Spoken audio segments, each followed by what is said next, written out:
पहला क्वेश्चन वैसे ही चलना है हमें। ट्रायंगल दिया है क्या? देखिए नहीं दिया। ट्रायंगल का नाम बताया एबीसी। अच्छा, जब आप ट्रायंगल का नाम रीड करेंगे एबीसी, तो आप इसमें ये जरूर नोटिस करेंगे कि कौन सा 90 डिग्री है। पहले वो लिखो, 90 डिग्री किस पे दिया हुआ है? बी पर। तो यहाँ ये बी लिख लो। ए सी आपके लिए फ्री हो गया, ए और सी आप लिख सकते हो। अब आपको मेजरमेंट दिए हैं इन्होंने। क्या क्या दिया है? ए बी दिया है। ए बी कितना है? सॉरी, ए बी 24 और बी सी कितना है? 7 सेंटीमीटर। दो साइड मिल गया, पर मुझे पता है इसमें मुझे तीनों साइड मालूम होने चाहिए। तो क्या करेंगे हम लोग? पाइथागोरस लगाएंगे। A C square A B square B C square. A C मालूम नहीं पर ए बी पता है, बी सी पता है। 576 49 ऐड किया 625, स्क्वायर रूट करेंगे 25 वैल्यू आ जाएगा ए सी का। ए सी का वैल्यू 25 आ गया। अब पूछ क्या रहा है? देखो, किसी के साथ बी नहीं पूछ सकता ये। पहले वाले पार्ट में क्या पूछ रहा है हमसे? Sign A cos A. Sign ए पूछ रहा है। अब मैं अपना साइड में इसको लिख लूं।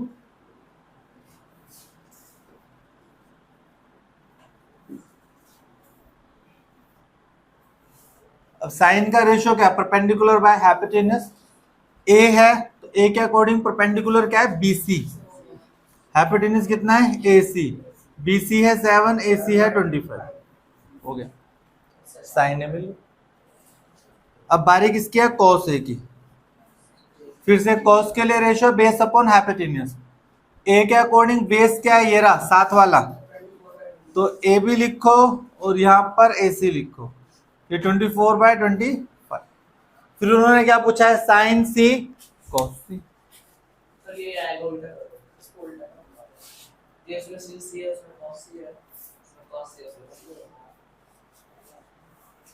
उम्मीद कर रहा हूं इतना समझ में आ गया।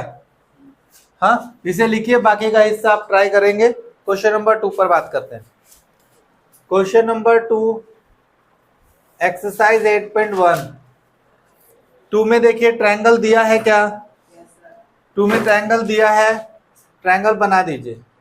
सबसे पहले 90 साइड दे रखा है तो ट्रायंगल पूरा वही बनाना हमें। तो कितना? P Q R. पी यहाँ पर है, क्यू यहाँ पर, आर यहाँ पर, ये है 90 डिग्री। इसके बाद साइड्स दी है, एक 12 है और एक 13 है। एक नहीं मालूम, पाइथागोरस इस्तेमाल कीजिए, मिल जाएगी।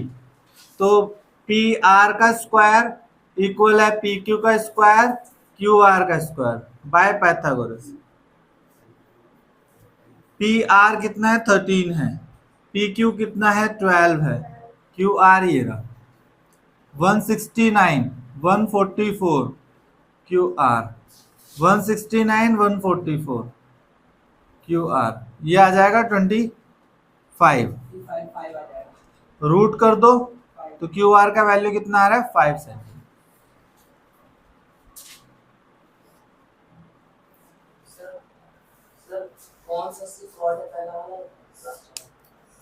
पहले वाला कोसेक, ये वाला कोसेक।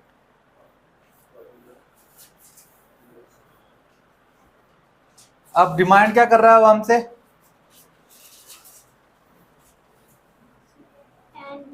tan p माइनस में कोट r निकाल लीजिए। tan p minus cot r। p ये रहा, r ये रहा। tan का रेशियो क्या होता है? tan का रेशियो परपेंडिकुलर बाय बेस। तो p के अकॉर्डिंग परपेंडिकुलर क्या है? क्यू आर, और बेस कितना है? P Q. कोट का रेशियो क्या होता है? कोट ये रहा, बेस बाय परपेंडिकुलर। तो r के अकॉर्डिंग बेस कितना है? ये रहा क्यू आर, और परपेंडिकुलर कितना है आपका? P Q.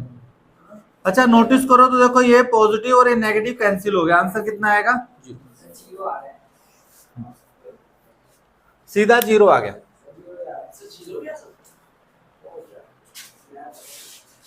क्वेश्चन नंबर 3 करेंगे प्लीज। 3 में पढ़िए। क्वेश्चन नंबर 3, आपको एक रेशो दिया है, अच्छा इस पे ध्यान देना प्लीज। रेशो क्या है? रेशो साइन ए, साइन ए दिया है 3/4। अच्छा अब इसमें पूछ क्या रहा है हमसे? cos ए और tan ए। अच्छा साइन ए है तो एक ट्रायंगल बना लेते हैं हम लोग, ट्रायंगल तो बनेगा हर बार। ट्रायंगल बना लिया हम लोगों ने, और ए है तो ट्रायंगल का नाम रख देते हैं ए बी सी। जो रेशो यहां लिखा उसको यहां से शुरू करो, ये ध्यान रखो। तो ट्रायंगल में ये परपेंडिकुलर और बेस एज इट इज रहेंगे। अच्छा इसमें ये ध्यान रखना कि मान लो साइन ए है इसमें और पूछ लेता वो साइन सी, मान के चलो क्या पूछ लेता? साइन सी। तो हम ए और सी यहां रखते हैं एक्यूट एंगल पे, बी 90 रहता। अब सपोज करो अगर वो साइन बी पूछ ले, क्या पूछ ले? साइन बी, तो आप बी को 90 डिग्री नहीं रख सकते। अगर उसने साइन ए तो दे दिया और साइन बी आपसे पूछ लिया, तो अब 90 डिग्री के लिए एक ही एंगल बचा है आपका सी, तो यहां पे क्या लगाओगे? सी लगा। सिर्फ इतना ध्यान रखना और कुछ नहीं, थोड़ा थोड़ा टाइम लगेगा, आप सीख जाओगे।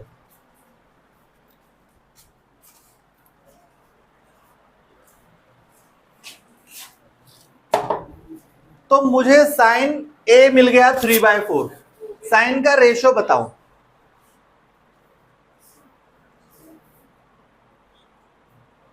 साइन का रेशो क्या है? Perpendicular by hypotenuse. साइन ए की जगह पर परपेंडिकुलर क्या है? ए है ना, सामने वाला परपेंडिकुलर तो क्या लिखोगे? BC। और हाइपोटेन्यूज क्या है? AC। ये थोड़ी बदलेगा, हाइपोटेन्यूज क्या है? AC 3/4।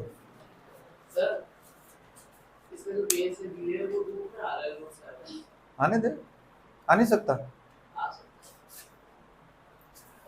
अब क्योंकि रेशो है तो BC का वैल्यू बताओ कितना है भाई? जो सामने लिखा है 3, और AC का वैल्यू कितना है? सामने लिखा है 4। पर क्या है ये रेशो है, एग्जैक्ट वैल्यू नहीं है। रेशो है, एग्जैक्ट वैल्यू नहीं है। इसलिए आप क्या करोगे? आप साथ में K और लगा दो।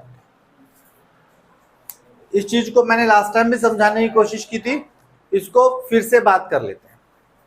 आप मान के चलिए, आप मान के चलिए ये जो साइड है, ये जो साइड है ये है 9 और ये है 12।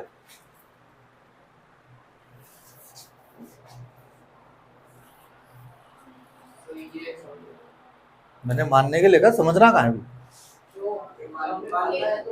अरे अज्यूम कर लिया भाई 9/12, अज्यूम कर लिया फिलहाल। ये एक काम करते हैं, ये कर लेते हैं 12।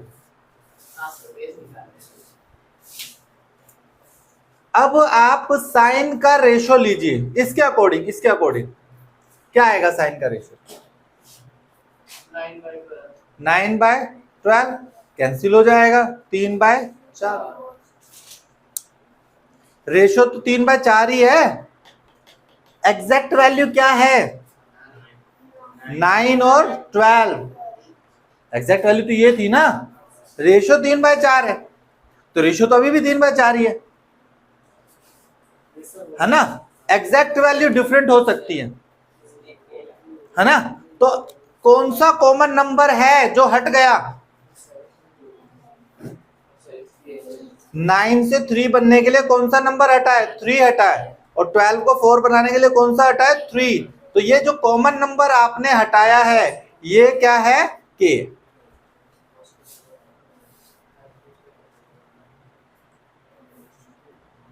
एक और एग्जांपल ले, अज्यूम करो ये 21 है और ये 28 है।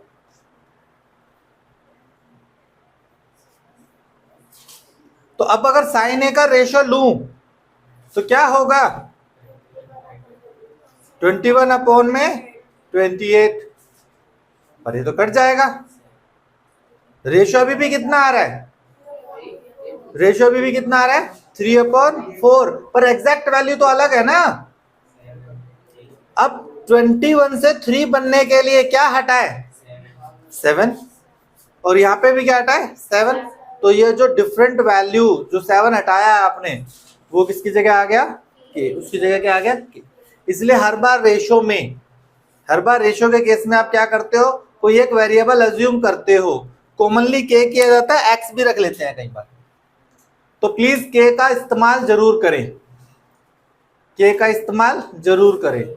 कई बार बच्चों के सर में दर्द हो जाता है कि के क्यों लगा रहे, हो जाता है।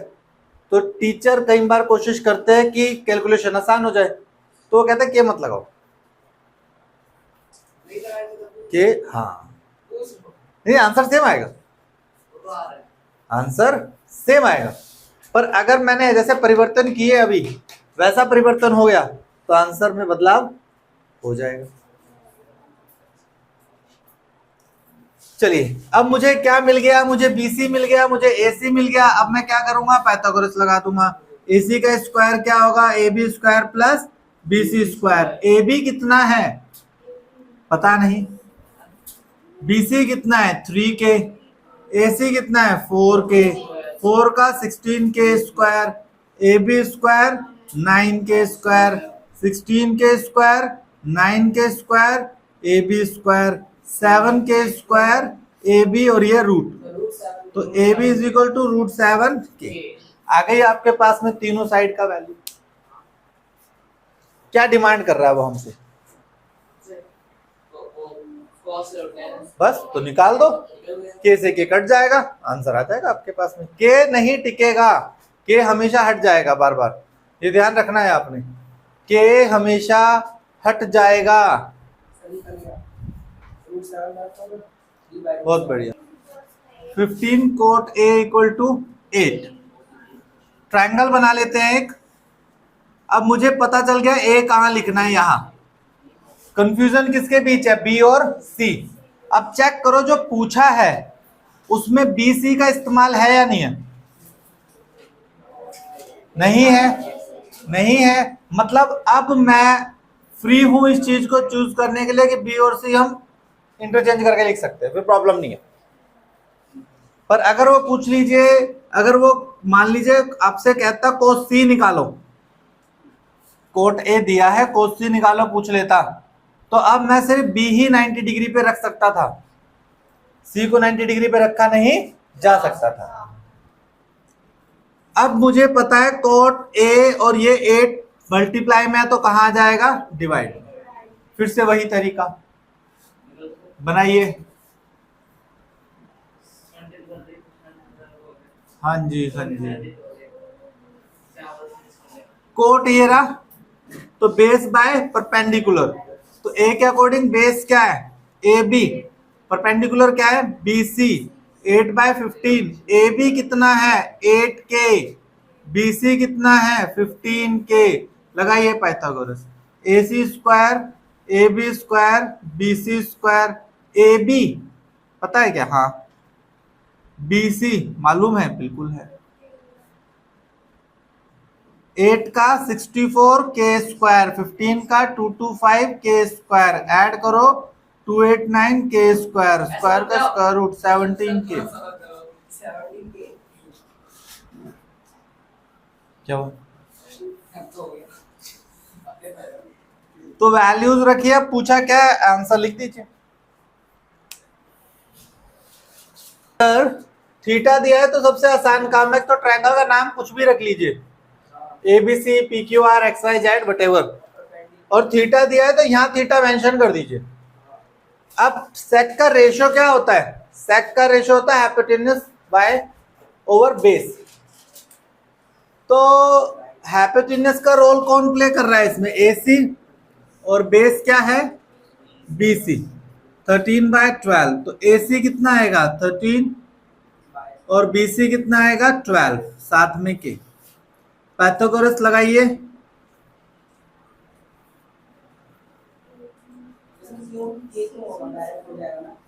हाँ?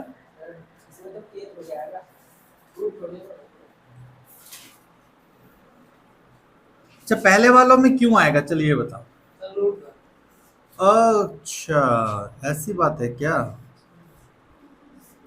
सर कैसे गुणा करो आप बताओ। इतने खतरनाक डिसीजन तक तुम पहुंच गए। तभी तो बोल रहा हूँ, बताओ। के हर बार आएगा। बस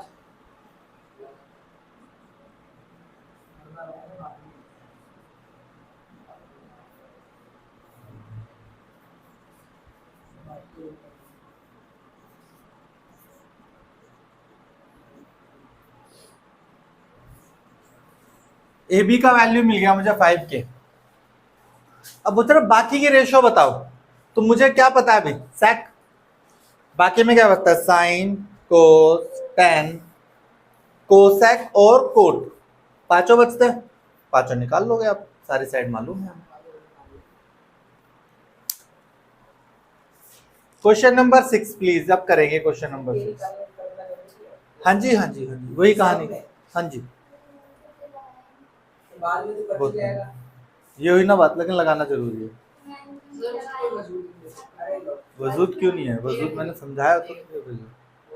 ये लो। अब काट दो।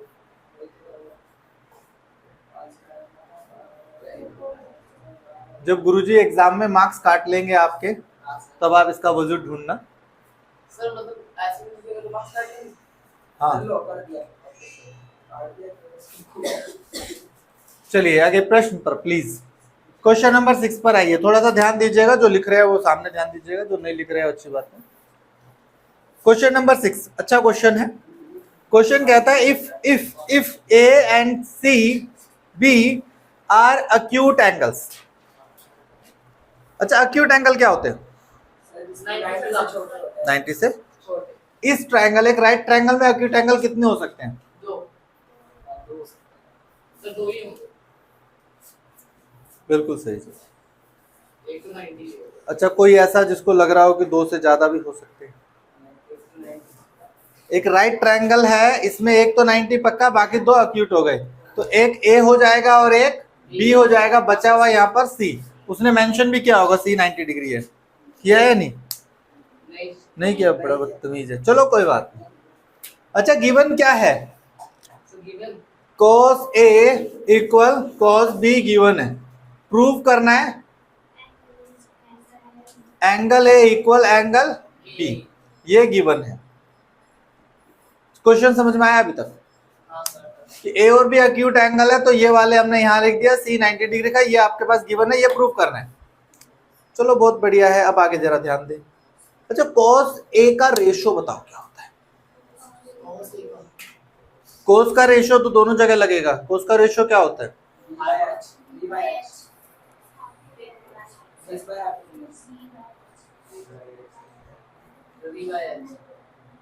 सबको यही लग रहा है, इंडिविजुअल बताना भी पड़ेगा, ये ध्यान रखिएगा।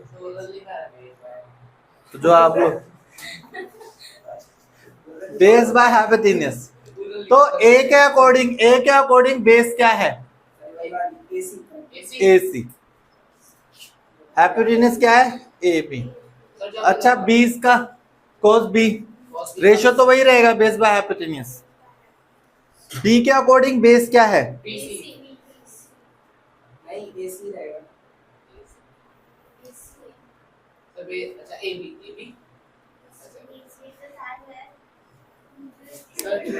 AB हाइपोटेन्यूस है और बेस B के साथ है तो 20। अच्छा ये दोनों इक्वल आ गए, तो डिनोमिनेटर क्या है दोनों में, सेम। तो अब क्या बचा, AC, यहाँ पे क्या बचा BC। अच्छा AC के अपोजिट कौन सा एंगल है, एंगल B, और BC के अपोजिट कौन सा एंगल है, एंगल A। ये लाना था, लिखो reason, opposite angles of equal sides.